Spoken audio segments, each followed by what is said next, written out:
여러분 안녕하세요. 승현TV 승현입니다. 반갑습니다. 오늘 다뤄볼 주제는요, 운전을 하시는 분이라면 꼭 보셔야 하는 교통사고 발생 시 보상받을 수 있는 운전자 상해보험에 대해 아주 쉽고 편하게 풀어보겠습니다. 구독과 좋아요 꼭 부탁드릴게요. 감사합니다. 방송 보시는 시청자분들께서도 크고 작은 교통사고의 경험이 있을 거로 예상되는데요, 졸음운전이나 빗길주행 또는 빙판길 사고처럼 정말 억울하게도 사고 유발자가 되신 경험들이 있을 것으로 예상되어 이 영상을 올리게 되었습니다. 먼저 경찰청 통계에 따르면요, 한 해 평균 교통사고의 건수가 2018년 기준 21만 7,148건 21만 7,148건으로 사망자는 3,781명이고 부상자는 무려 32만 3,036명이라고 합니다. 수치만 보더라도 정말 어마어마한 숫자인 것 같은데요. 그럼 지금부터 교통사고 발생 시 가해자든 피해자 신분이든 보상받을 수 있는 운전자 보험을 보상사를 통해 알아보도록 하겠습니다. 먼저 최근에 보상 종결된 사고 내용인데요. 사고 내용을 요약해보면요, 2018년 10월 서해안고속도로 하행선에서 발생한 오중추돌 사고였습니다. 가해 차량은 맨 앞에서 주행 중이던 차량으로 사고 원인은 선행하던 차량에서 적재물이 도로에 떨어지면서 뒤따르던 차량 4대가 도로에 떨어진 적재물을 연이어 추돌하는 사고였습니다. 이 사고로 후미에 따르던 4대의 차량에서 운전자와 탑승자 중에 2명이 사망을 하게 되었고요. 한 명은 전치 12주에 해당하는 중상해자가 발생하는 큰 사고였습니다. 해당 사고의 가해 운전자분은 제 고객님이셨는데요, 이 사고로 형사처벌을 면할 수 없게 되었습니다. 여기서 많은 시청자분들께서는 자동차 사고 나면 보험회사에서 다 처리해 주는 거 아니야? 또 다른 처벌까지 받아? 이렇게 질문하실 수가 있는데요, 현행 교통사고 처리 특례법에 따르면 과실로 교통사고를 일으킨 운전자에 대해 형사처벌 등을 인정한다 라고 해서 쉽게 설명드리자면, 가해자가 12대 중과실 사고를 야기했거나 또는 교통사고로 피해자가 전치 6주 이상의 상해 진단을 받게 되면 가해자는 형사처벌의 대상이 될 수가 있다 라는 것입니다.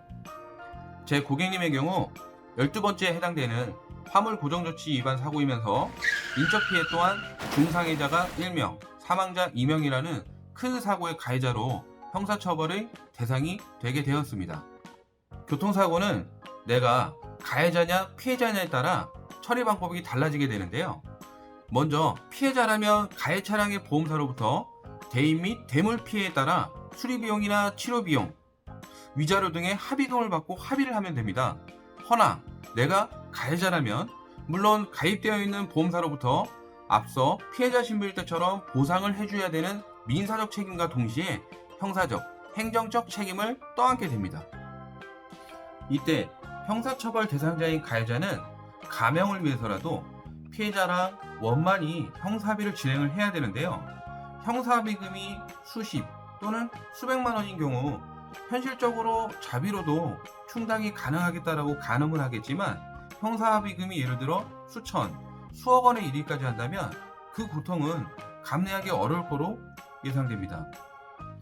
지금 보시는 것처럼 형사합의를 진행하는 절차는 사부지역 관할 경찰서 양식에 따라 합의서를 작성해야 하고 합의금 또한 지급이 완료되어야 하는데요, 합의금은 정해져 있는 것은 아니나 운전자 보험에서 보장해주는 한도는 정해져 있습니다. 지금 보이시는 것처럼 피해자분들께 각각 2천만원씩 도합 6천만원의 합의금이 지급된 걸 확인할 수 있습니다. 보시는 것처럼 12대 중과실로 인한 교통사고는 형사적 책임과 행정적 책임이 상상을 초월하게 되는데요, 가입하고 있는 보험증권을 간략하게 살펴보면요, 2014년 7월 28일에 가입을 하셨고 2029년 7월 28일에 만기되는 15년 납, 15년 만기되는 상품에 가입을 하셨어요. 2014년 7월에 가입하셨고 2018년 10월 달 사고니까 가입하시고 약 한 4년 3개월 만에 발생한 사고라고 보시면 될 것 같네요. 하단에 보이시는 것처럼 자동차 사고 처리 지원금, 사망, 중과실, 중상해, 담보 3천만원, 그 밑에 보시면 자동차 사고 변호사 선임 비용 담보에서 500만원 가입 금액 있으시죠? 이게 어떻게 보상이 됐냐?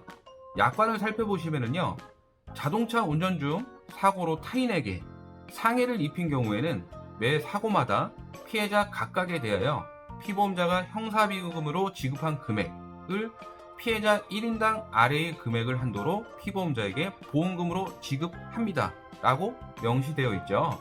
그래서 형사비서 양식에 보셨던 것처럼 피해자 1인당 2천만원씩 도합 6천만원 플러스 변호사 선임비용 500만원까지 해서 합산 6,500만원의 보상을 받게 되는 사례가 있었습니다.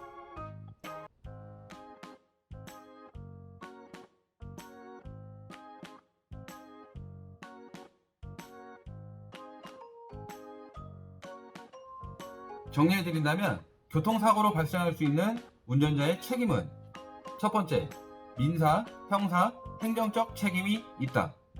민사적 책임은 자동차 보험으로서 처리할 수가 있고, 형사적 책임과 행정적 책임은 운전자가 운전자 보험을 통해 보장을 받을 수가 있다. 두 번째, 교통사고로 형사합의를 해야 되는 상황도 보장해준다. 형사합의를 해야 되는 사고는 사망, 중상해, 12대 중과실, 뺑소니다. 여기서 무면허 음주운전은 운전보험에서 보상하지 않는다. 난 지금까지 무사고야. 난 안전운전만 해. 나만 잘하면 돼. 라고 생각을 하실 수가 있는데요. 사고를 자신할 수는 없습니다. 사고란 급격하고도 우연하게 발생하게 되는데요. 매일 커피 한 잔 값도 안 되는 1,000원으로 평생을 보장받을 수 있습니다. 특히 영업용 운전자 분들이나 난 여러가지 이유로 보험 가입이 안 돼요 라고 하시는 분들, 게다가 현재 병상에 누워 계신 분들도 가입이 가능하오니 무료 상담 빠르게 신청하세요. 운전자 보험은요, 선택이 아닌 꼭 필수로 가입해야 되는 보험입니다. 상담 신청은요, 영상에 보이는 카카오톡 상담 신청과 유선 또는 문자로 접수받고 있으니 많은 신청 부탁드리겠습니다. 구독과 좋아요 꼭 잊지 말아주시고요. 승현TV는 앞으로 더욱더 유익한 정보로 찾아뵙도록 하겠습니다. 여러분 감사합니다.